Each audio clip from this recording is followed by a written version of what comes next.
Now, here's a question for you. What does it mean to be outcast in history, memory, storytelling? What if your life and condition has been represented across millennia as the epitome of what it means to be outcast, and how can this experience be transformed into story? So hello and welcome to this session on outcasts in historical fiction. But before we begin, I'd like to acknowledge the traditional owners of the land here on Dark and Young Country, the original storytellers of this place. As Benny said, I'm from ABC RN's weekly broadcast and podcast program, The Bookshelf, and I do all my reading on Gadigal land. And I'm delighted to be here with writers Pip Williams, author of The Dictionary of Lost Words and the Bookbinder of Jericho. Good to see you again, Pip. I think you might need to flick it on. Hello, everyone. Is it working? I think it is. Oh, goodness. I think it's working now. Yeah, lovely to be here, Kate. And Eleanor Limprecht, whose novels include Long Bay, The Passengers and The Coast. Always good to talk history and fiction with you too. Thank you, Kate. Wonderful to be here. Now, I do want to anchor this discussion in both of your latest books, in particular The Bookbinder of Jericho for you, Pip, and The Coast for you, Eleanor. But I suspect we're going to move between big ideas and research as well as the specifics of your imagined characters. So let's begin with the idea of outsiders. Lepers and refugees, although there are many other ways of being outsiders in both your books. So Eleanor, people with Hansen's disease, leprosy, it's a slow-moving bacterial infection, but these people have been shunned and outcast since at least biblical times. So despite what many people think it still exists in Australia as well as other places around the world. So what got you interested in people with leprosy in Australia? That's a great question, Kate. As my mother said, why would you want to write a book about people with leprosy in Australia? But it is fascinating. What got me interested is that I live in Maroubra, which is just down the road from Little Bay, which is a beautiful seaside suburb that once had a hospital there. It was called Prince Henry recently, but before that it was called the Coast Hospital, and it was the major infectious diseases hospital for Sydney. I was doing some research there around my second novel, Long Bay, when I came across photographs of what I learned was a lazaret there, and it was a door that said no admittance without permission, and there was a little slot with someone looking out. And I was asking the curator at the museum, and she said that we had a leprosy colony, a very small one here at Little Bay. And it was there until the 1960s. And I just had known nothing about that history. And as soon as I started to read about it, I realized how ostracized those people had been and how everything I thought I knew was also wrong about the disease itself. So that's why I became interested. You mentioned the word leprosarium. There's also the word lazaret. So there's a whole new language for this history. So what do those words mean? So lazaret comes from sort of a quarantine station. It was called a lazaretto, and it was also a lazaret came from the name of Lazarus in the story of Lazarus, the biblical story, which was essentially that there was this beggar. So it meant beggar in itself, the word Lazar, in Italian originally. And it was that story of Lazarus where the beggar was the one who went to heaven, who was treated badly in life, and the rich man went to hell. So it's in the Bible, there's a lot of references to leprosy originally, but it does also come with the stigma from the Bible, and it's that sort of unclean from Leviticus, that the leper was called unclean. So there's so much history and stigma around the language with it as well. So a leprosarium was just as another word for a leprosy colony, as a sort of arium, other word, like a sanatorium, yeah, those sorts of words. Well, Pip, you wouldn't want to mistake a leprosarium for a scriptorium. and you're somebody who's very interested in words. But in this latest book of yours, there are multiple layers of being an insider and an outsider, set as it is in Oxford during World War II. And we'll get to the class and work divisions a bit later on. But there's another side to the story of your novel, and that's the Belgian refugees that came to England in the early days of World War I. What's so interesting to you about their position in this period? I was really interested in the Belgian refugees in Oxford. 200 people arrived in Oxford in September 1914. They had fled Belgium after the German invasion, just like Ukrainians were fleeing their country to Europe when Russia invaded their country. And just interestingly, I was writing these scenes when that was happening, and so it made it much easier for me to actually get into the head and the experience of the refugees, but also of the comfort givers, those providing refuge. I was interested in what happens to a town, I suppose, when a whole lot of people from a war-torn country arrive. What happens to the town from a psychological perspective, from a social perspective, and in a practical way. So initially, and you could see this on our television screens when the Ukrainians fled to Europe, there were places set up on the border. People were very, very generous in providing clothing and food and comfort and actually billeting refugees as well. Exactly the same thing happened in Oxford. There were refugee committees set up to welcome the refugees because the war that they were fleeing was a European war. It was a war that the UK was frightened would come to their doorstep. And so they had a lot of sympathy for the refugees. But over time that wears because in the UK at the time they thought the war would be over by Christmas. And so they thought that housing these refugees and providing this comfort and often financial support would be something that would only last 6 months. But of course it didn't. And, I mean, Belgium was used as a sort of galvanising example for the beginning of World War I, for Britain and for other countries. You talk about how it sort of transformed the country, but what did it do to Oxford and to the bindery in particular? And maybe you should explain what a bindery is, people haven't yet read your book. Yeah, so it's not somewhere where corsetry is made. So the bindery that is really at the centre of my story is the Bookbinder of Oxford University Press. It's a place that in itself is divided into a girls' side and a men's side. And yes, the language is not lost on anybody. And the bindery was a place where some of these refugees came to work. And this happened in real life as well. Many of the Belgian refugees that arrived in Oxford were employed in local businesses, including Oxford University Press. And so I have some of the female refugees arriving come and work in the bindery beside my characters, Peggy and Maud, who are identical twin sisters. And we'll get to both the research and your characters as the conversation goes on as well. But you both use place and the very specific writing of place in your work so beautifully.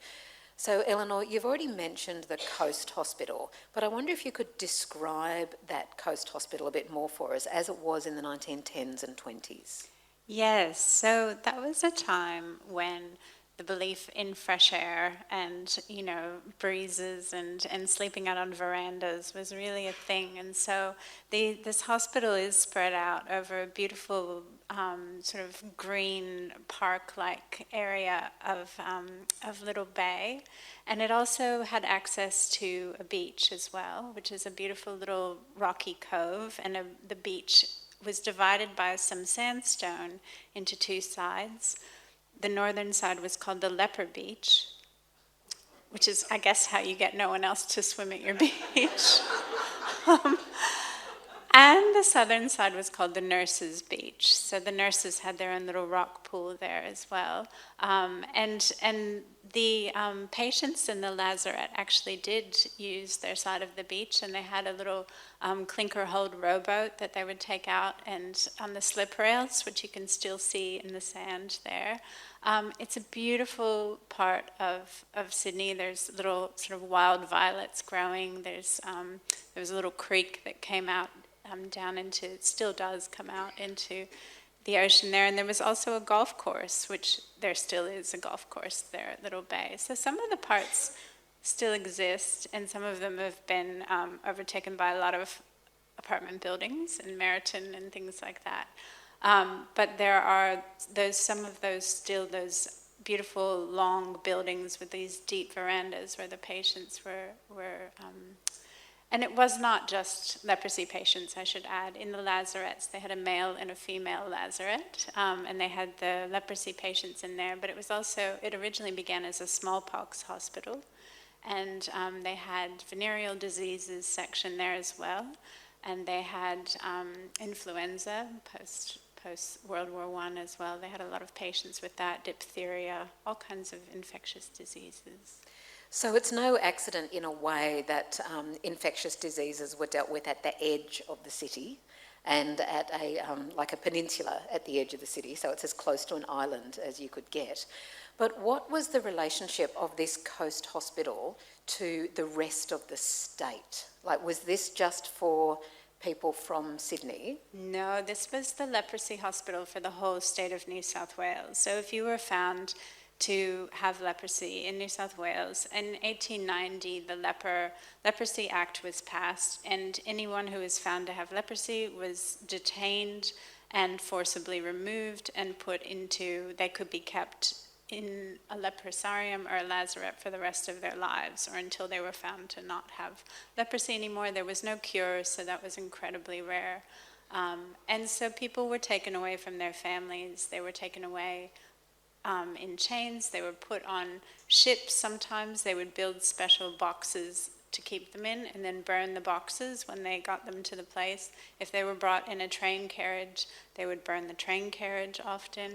It was pretty shocking the way that these people were immediately stigmatized from their families. And when they got to the lazarets or the leprosarium or the colony, they changed their names, because if they didn't change their names, their family would have the shame of that stigma associated with them. And this happens to children as well, and we'll meet some of your characters in a minute. So on the one hand, imagine that place at the edge of Sydney and by the coast, and now, Pip, take us to the other side of the world and tell us about Jericho in Oxford. I'm finding this so fascinating because, you're talking about outsiders and so on, and just some of the things that we're talking about, these different these sides of the beach that are separated, and I was talking about in the bindery, these separations between the men and the women, and also in my book there's this division, Walton Street divides Oxford from Jericho. And Oxford, as everybody knows, is the university town, famous university town in England. But probably none of you knew that there was a neighbourhood called Jericho, which is part of Oxford really, and today is a neighbourhood of Oxford. But 100 years ago, Jericho was a very working class part of Oxford. It essentially was like a company town, and Oxford University Press was at the centre of that neighbourhood. Oxford University Press is a building of the university, and you can tell it's a very grand building, but it's surrounded by workers' cottages. And those workers' cottages were very impoverished. It's on the edge of the Oxford Canal. There was a lot of disease, cholera. There were many cholera outbreaks in this part of the city. There was a high infant mortality rate, probably 50 years earlier particularly. It was a poor place, and the people who worked at the press were working class people, and they were very different to the people who lived and worked on the other side of the road. There's also a certain theme of water happening in this discussion as well. And so, as well as that division between Oxford and Jericho, you've already mentioned a canal. In that canal, there is a longboat. So could you introduce us to your characters, Peggy and Maud, and also to Lotta, who visits them in that longboat? So it's actually a narrow boat. A narrow boat, my mistake, sorry, should have checked. Don't worry, I think I'd written half of my manuscript and I was calling it a longboat as well, and it is actually a narrow boat. And so the Oxford Canal runs through Oxford, and England is actually traversed by a canal system because it was the preferred mode of industrial transport before the Industrial Revolution. So that's how wood and bricks and coal got around the country. And so the canals at one time in history were working canals, and they were filled with narrow boats that carried cargo.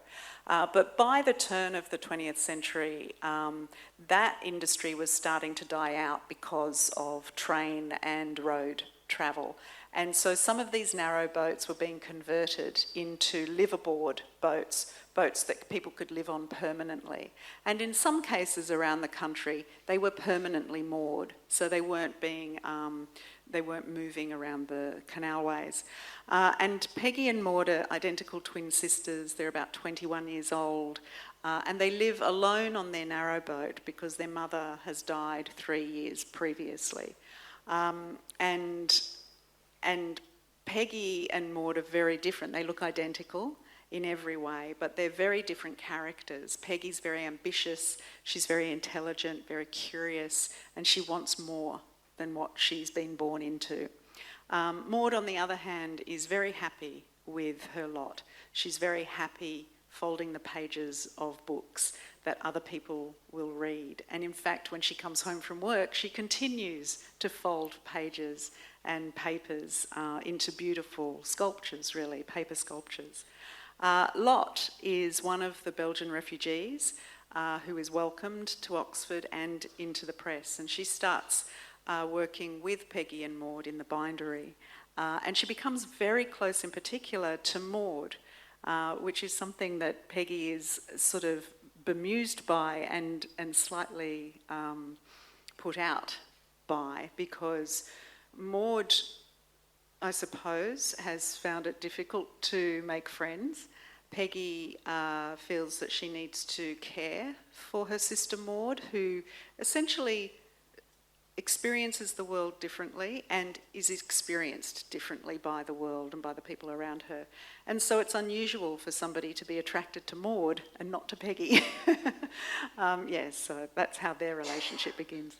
And we'll explore the ways in which each of those three are outsiders or outcast in different ways at different times, which of course makes even more poignant their connection to each other. But Eleanor, you mentioned that the people, including the children who arrive at the Coast Hospital, their names are changed. And there's a girl named Hilda. She loses her name. She's then known as Alice. Can you tell us about her and her family? Yes, so one of the really sad things about what we now know as Hansen's disease is that it has a dormant stage. Interesting things as well is it has a dormant stage of 4 to 20 years. So while it is not passed on genetically, the susceptibility for it is genetic, and many generations of the same family would end up in lazarets or leprosy colonies. So I have 3 generations of the same family who've come from Jigai Creek in northern New South Wales, and they the father, his daughter, and her daughter all end up. So the grandfather, daughter, and her daughter all end up in the lazaret. The father dies before his daughter ends up there, but she goes when her second child is born, Clea, and she is put away for having leprosy. She's taken down to Little Bay and put in there.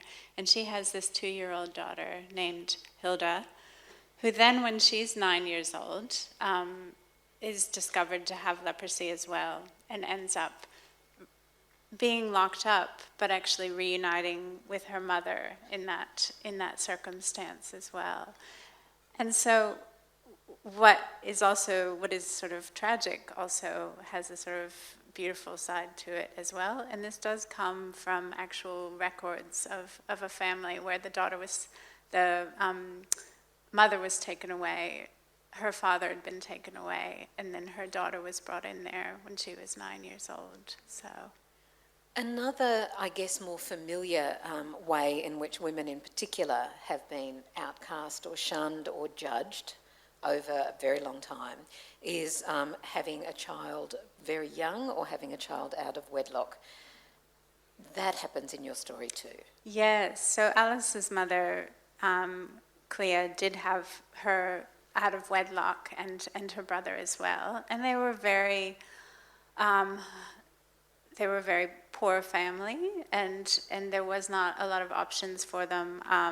And Alice particularly was born when her mother was only 14 years old, and so out of wedlock in that sort of circumstance, she wasn't given.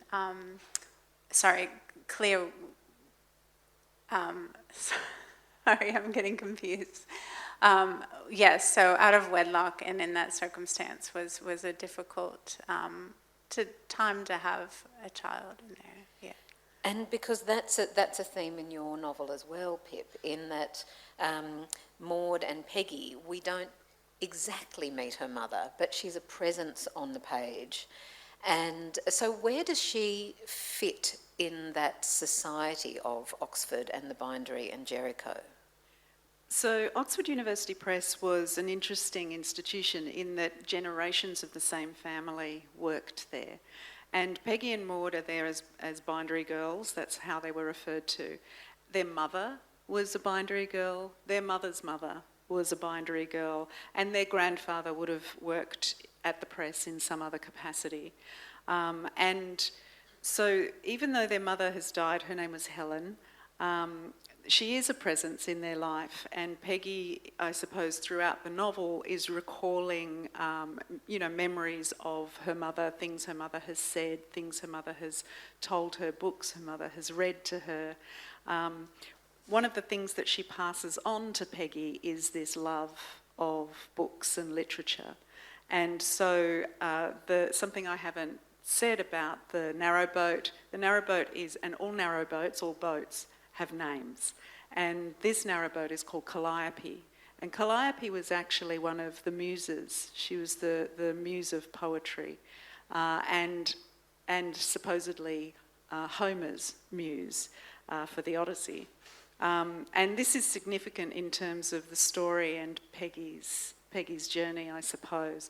But it's her mother who named the boat, and that's significant because it's an indication of how important stories were to her mother, and this is something that Peggy has inherited.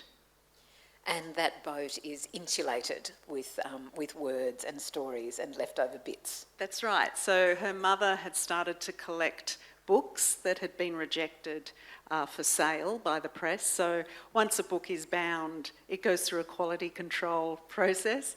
And at any stage of a book's binding, it can be rejected because it's not perfect, because it's got defects. And Helen would bring whole fully bound books back to Calliope, and shelf after shelf was built around the walls of Calliope, and they slowly filled with books. When she dies, Peggy continues this tradition, but she takes it a step further. She doesn't just bring home sort of defective volumes of books. She brings home parts of books. She brings home sections, what might be less than a chapter, or pages, or books that have been sewn but not bound, things like that. And so Calliope is just filled with words and pages. I'd really like to turn to other forms of paper and pages, which is the papers in archives, because given that you've both written about characters who in some way sit outside the conventional historical record. What does that mean for the traces they've left? I mean, how hard was it, Eleanor, to track the patients and the nurses, like the characters in your book, through history? Yeah, it's such a great question, Kate. Because my patients lived very much on the fringes, and the only records of them were these sort of medical records where they were depersonalized to a massive degree. I mean, they were treated as skin lesions and as blood tests, essentially. Occasionally, they would describe their age and their weight and things like that. There were photographs of patients, but they would often be, like, their eyes would be cut off the photograph, so it would be like the chin down, things like that. I mean, you can't depersonalize a person any more than that, can you? And so, sorry, there we go. And so I did find that there wasn't a lot there around them. Now, but with the nurses, there were some excellent memoirs, and those sort of socio-cultural memoirs that people leave as well. The nurses there was a great book called The Nurses of Little Bay, which I think Maylene Cordia wrote that book, and it was a fantastic little book where just nurses were interviewed about their lives and their training at the time. And a lot of them did work or go to work in the lazarets there, or they would just talk about the fact that there was a lazaret there. There were a couple of record books from the matron, which remained, and in which one of them she complained about the work of the leprosy patients. And I was just thinking when you were talking, Pip, about those books that lined. I mean, these patients lived in the lazaret their whole lives, some of them. So they had these cottages just filled with objects. And their objects, I mean, their worlds were so small. Their objects were their lives. They had a piano that they shared in the men's lazaret, and they had a library of books as well. But they had all their trinkets and their boxes of tea and their boxes of different types of medication that they were trying. So their cottages were described as being just filled with things and bits and pieces of a life. And I very much tried to describe Alice and Clea's cottages that way as well. Because their worlds were very small, but they were also a full world as well, if you live in such a limited place. And Eleanor and I have talked about this before, but I've actually walked around the archaeological site at Peel Island in Queensland, where there are still remains of the lazaret there, and you can see how tiny the actual houses were, because it's still there. And of course the most shocking thing about that is the so-called native quarters, where Aboriginal leprosy patients were put, and they were made out of iron, and they had 4 times the number of people in every hot little room. You have included a character who goes from Peel Island to the coast, haven't you? I did, and Kate and I have talked about Peel well before I wrote this book, and she was great, instrumental in getting me to research that history side of it, which is fascinating. Peel. So the coast is actually really unusual. In the coast lazaret in Sydney is really unusual because most of the time in other states and all around the world, leprosy patients are sent to islands. And often when they're sent to islands, they were sent there without any medical care whatsoever, or maybe a doctor that came once a month. Peel Island in Queensland was an island very much like that. There was a doctor who came once a month if his boat could get there, and if the weather was, and it was off Moreton Bay, and that's where every leprosy patient in Queensland was sent for a while. Later they sent the Aboriginal Indigenous patients to a separate island, but until the 1940s they had them all at Peel Island, and they did have the white and what they called the coloured huts as well. And the segregation, the sort of white huts had glass windows, they had stoves, they had little verandas. They went and had meals in a place where it was cooked for them. And the coloured huts, it was completely different. this sense of being double segregated as well. When I saw Peel Island, I wasn't originally, I felt quite overwhelmed by the idea of writing about the Indigenous history of leprosy in Australia. But as soon as I started doing the research, I realized I couldn't actually write this book without writing about the Indigenous history of leprosy in Australia. Because I'll say there's a statistic that before the 1880s, so the first leprosy patients in Australia were in the 1850s. Before the 1880s, there was not one Indigenous person with leprosy in Australia. By the 1920s, the majority of leprosy patients in Australia were Indigenous. And that is still the case, if you're wondering, because there are still people with Hansen's disease. Yeah. But that whole question, Pip, of medical conditions, I guess, and the people who, who people look away from, that is another surprising parallel in your book, even though it's set on the other side of the world. So who are the characters in this novel, The Bookbinder of Jericho, that some people had difficulty looking at in World War I? Yeah, so World War I, as so many of you probably already know, was brutal, a brutal war. And many of the men who went to fight if they came home at all, they often came home with really terrible injuries. And one of the characters in my book is actually a Belgian, he was a Belgian soldier, actually. So he wasn't a refugee in the sense that he didn't flee Belgium. He actually stayed and fought, but was badly injured and had facial injuries, which was a feature of World War I. And in fact, so many soldiers came back with dreadful facial injuries, and in doing the research for this, it's quite shocking and confronting, the kinds of injuries that people can still live with. And he is one of those men. And there were so many of these injuries, actually, that World War I was a turning point for plastic surgery. So many of the techniques, plastic surgery techniques that we now use today, were developed during World War I because of the number of injuries. And so it was not uncommon to be walking the streets of any city in the UK at that time and see men wearing, face masks covering up, half of their face, which might be missing, or has been rudimentally, repaired. And one of my characters is like that. And Peggy meets him as a volunteer. She is asked to read to him in hospital, and she calls him the Invisible Man because, in fact, he is just covered in bandages when she meets him.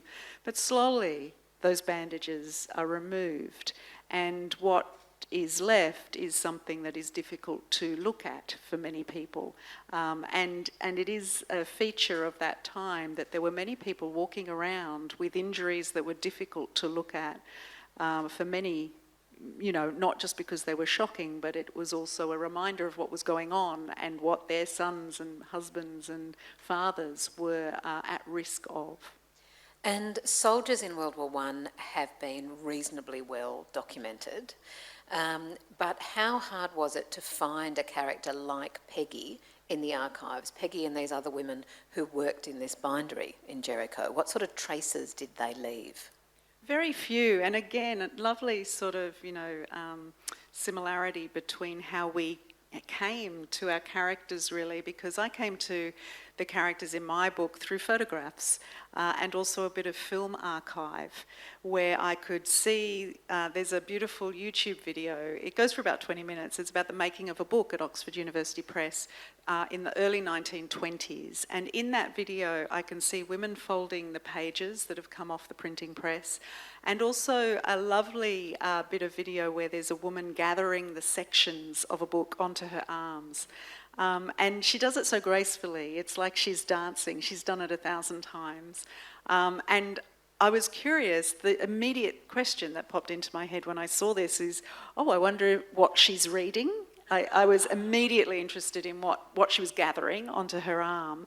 And then I wonder if she ever stops to read it.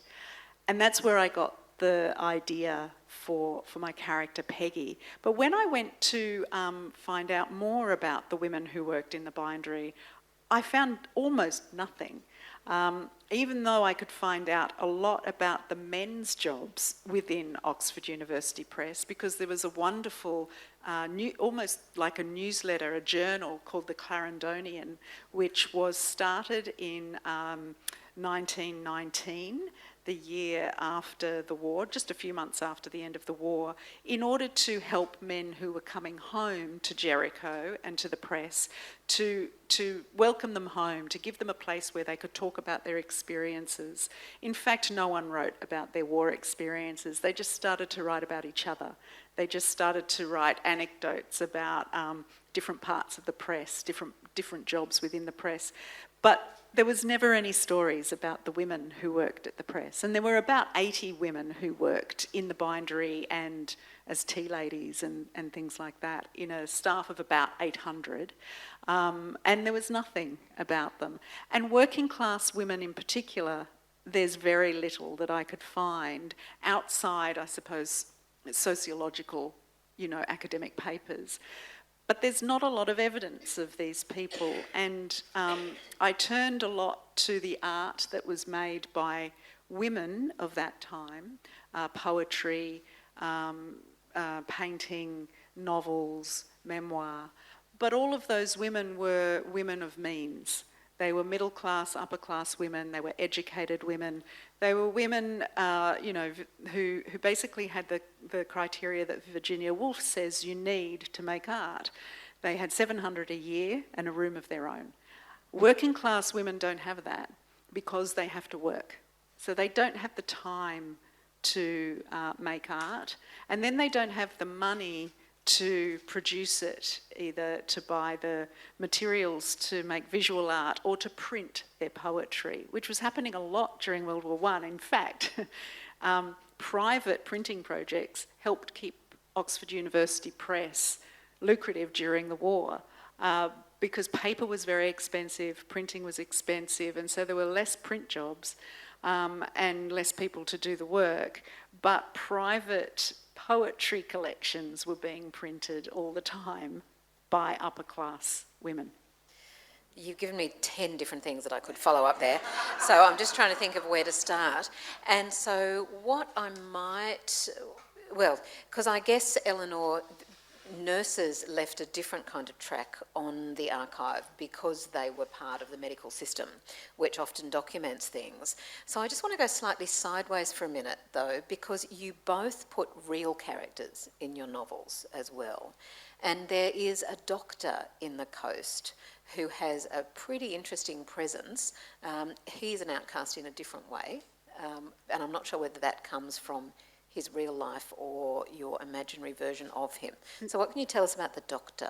Yes, so Dr. Will Stenger, that's not his real name, but if you read the book, his real name is in the real doctor that this is based on, imagined part of why he is an outcast in this story. But what he was a real advocate for these patients with leprosy, and he said they should not be locked away. So actually, another thing which I should mention about Hansen's disease, it is one of the least able to catch diseases. It's really not, it's not easily transmissible at all, which is not what we think about it in the slightest bit. But certainly tuberculosis, so much more transmissible. Were people locked up with that? No, they weren't. But he was arguing that in the MJA in the 1920s. He wrote letters, he wrote articles, and he really did look after, the doctor that I based this on did regularly visit these patients in the lazaret and look after them. And I only have some of those letters and articles that he wrote and a few records through that. But he did care deeply about the patients in there as well. I was just thinking when you were talking, though, Pip, as well, about that institutionalization. And so my women that I'm writing about are working class women as well. But the interesting thing about institutionalization, it was one of the only times when they had time in their lives. So Alice's mother in this story would have never had sort of the time to spend on herself that she had until she got into the lazaret. So while it was a horrible place in some ways too, it also enabled women to escape the domestic drudgery and the domestic almost slavery in a way that they had as working class women, where they were just constantly pregnant, small children, you know, cooking, cleaning, working, growing vegetables and looking after cows and everything that needed to be done, essentially. So I was interested in those stories too, in the ways that we only have the records of these women because they were institutionalized, but that institutionalization also gave them time they would have never otherwise had. Which sort of takes us back to the line that I think Hilary Mantel says about the role of the historical novelist to read in between other types of records. And so she's somebody who can take a list of things that were bought in a house or a palace and weave an entire novel around it. And I guess that's what you're both doing. You're both working in between these archival records. Now, I should say that as a reviewer, I'm often sent what are called ARCs, advanced reading copies. So they're not finished, they sometimes have typos in them, and they often don't have the beginning and end pieces.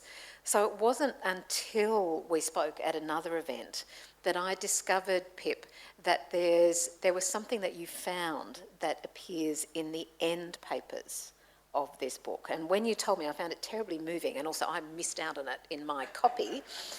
So what is it? So I think you're talking about in 1950. Are you talking about the address to Horace Hart, the signatures? Yes. So in 1915, and again, you were also asking about real people in our books. So there are a number of real people in my book as well. Who was called the controller, who was Horace Hart. He was the printer at the press. And in 1915 he retired, and everybody at the press signed a kind of farewell card, but it was obviously bound and beautifully printed. But everybody signed a farewell card, and I didn't know about this until I was in the archives, and the archiver said, "Oh, you might be interested to see this." And it was the original document that he was presented, and I turned the pages and found that one of the pages had been signed by everybody who worked in the bindery, men and women. And so I actually had all of their signatures and all of their names, and it was incredibly moving for me, because in many ways one of the things I really tried to do while I was writing fiction, I was still trying to honour the work of these women, which essentially, you know, the metaphors are everywhere when I was writing this book. The work that the women did in the bindery gets covered up by the work that the men do.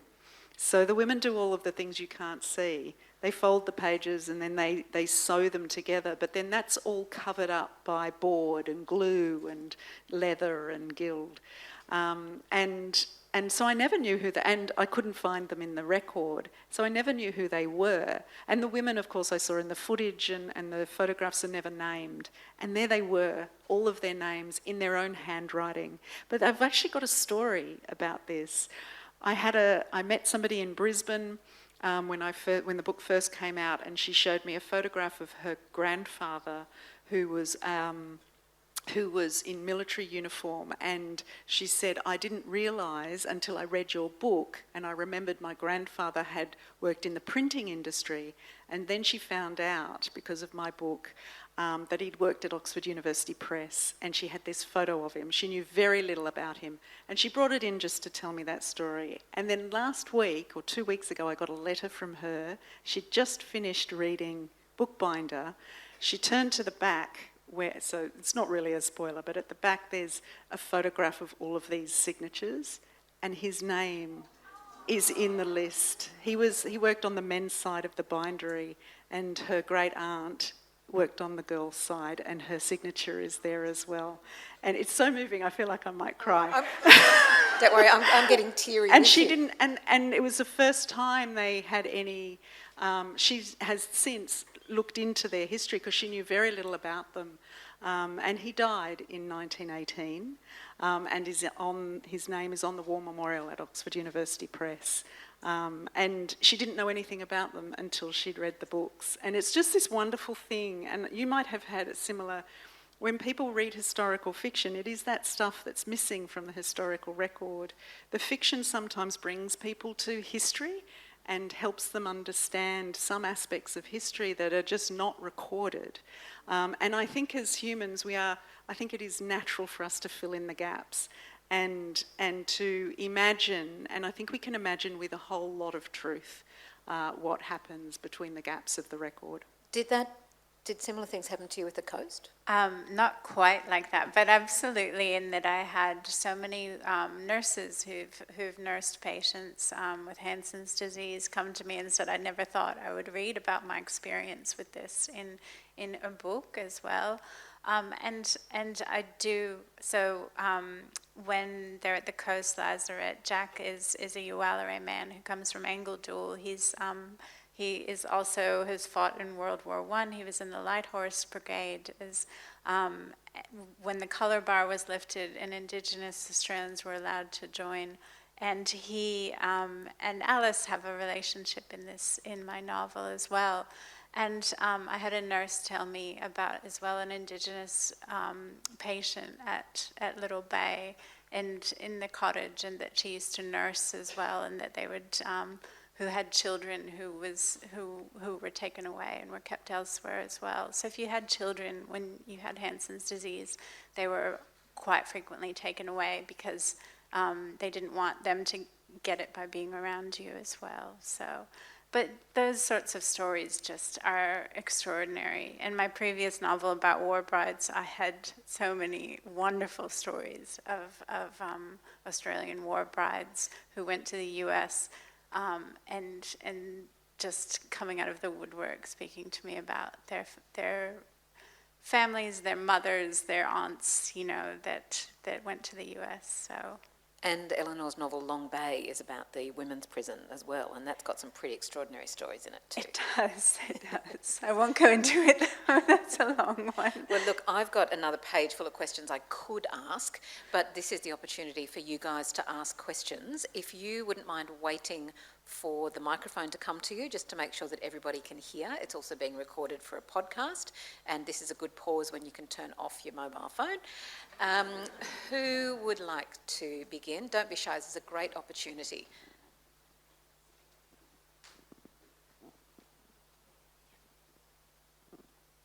Thanks very much to both of you. I haven't read your book, Eleanor, but Pip, I have read yours, and one of the things that stood out to me, apart from the amazing research you'd done, was the relationships between women and the creation of community amongst women in all different ways, and using that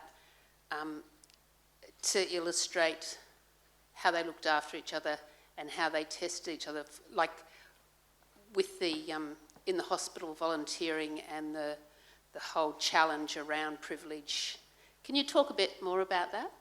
Yeah, I'm not sure I ever did this on purpose, but both books do really highlight, I suppose, how women support each other and how women can create family around each other when family has been disrupted in some way. And I really loved writing all of these relationships, and in this book in particular, there are relationships between different classes and people from different backgrounds, not just the refugees and Peggy and her twin sister, but Peggy and a young woman called Gwen, who is at the opposite end of the class spectrum. She's got more privilege than you could possibly imagine, and she is not modest or shy about it in any way, but they become firm friends, but it's a challenging relationship in many ways because of the class difference. I think it was Madeleine Albright who said there's a special place in hell for women who don't support women. And I'm really interested in exploring the way that women hold each other up. And so in this book in particular, because Peggy and Maud, they're quite young. They were 17 when their mother died, and so it was necessary for them to find family around them. And there's another family that lives on a narrowboat next door to them who become quite important in terms of their lives and what they do. What sort of community and alliances interested you, Eleanor, as you were writing The Coast? Sorry, what sort of... Were there sort of communities and alliances, people supporting each other? Was that part of the story? Absolutely. I think that's that community within a lazaret, because these are the people that you have around you. They're the people that are your only options for friends. So sometimes there were animosities and you know, of course not everything was happy families all the time, but I was also really interested in mother-daughter relationships, which I'm continually interested in. And the unusual relationship between Alice and Clea, where Alice is a little bit more of a mother to her mother than her mother is to her, but there's certainly a real tenderness between them and a care which they have for each other as well, in quite a non-traditional way, yes. Who else would like to ask a question? There's one down the front and then a second one here.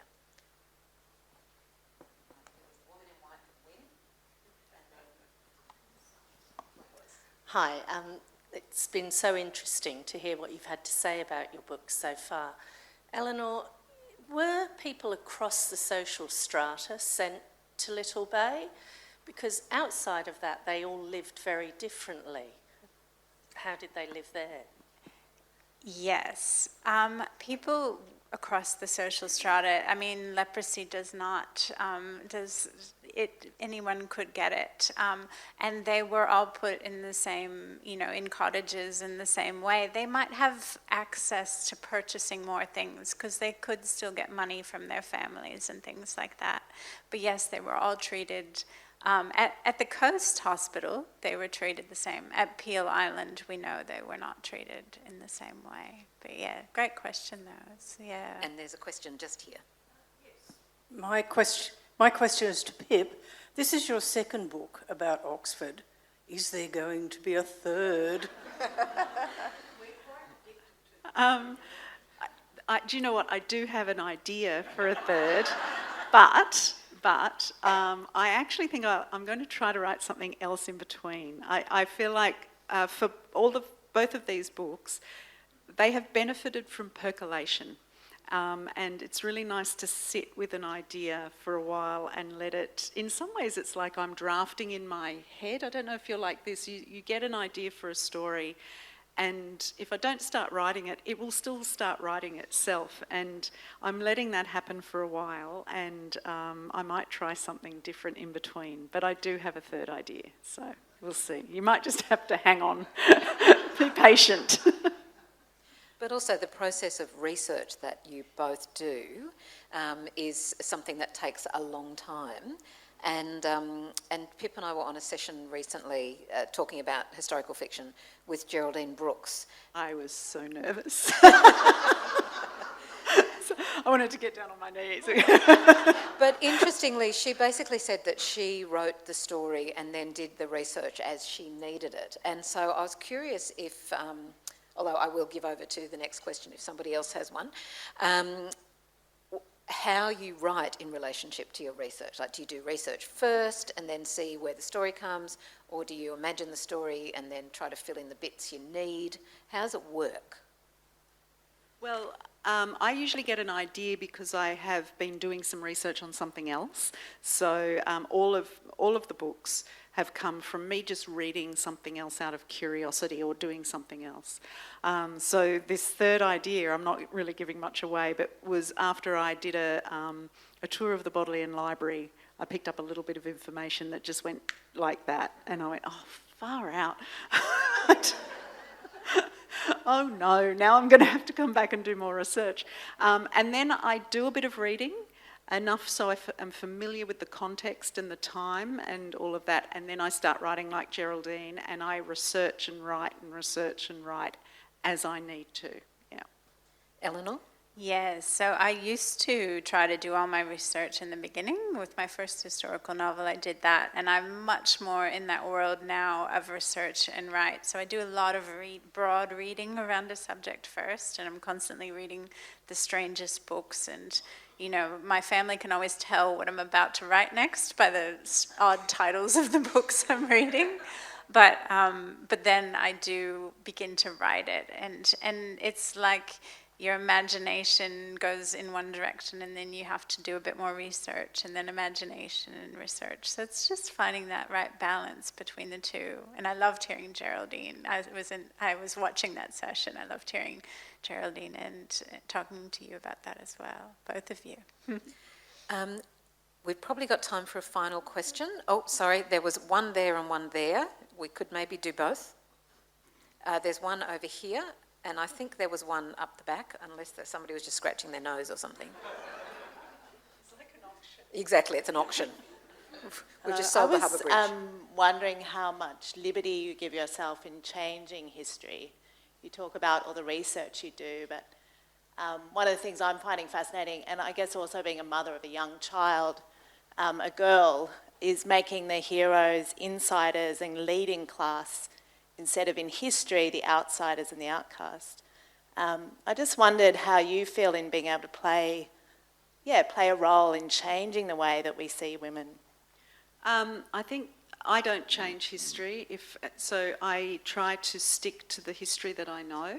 I don't change that. And I do that on purpose, partly because I was an academic and I'm terrified someone's going to put me in jail or accuse me of something if I change the facts as we know them.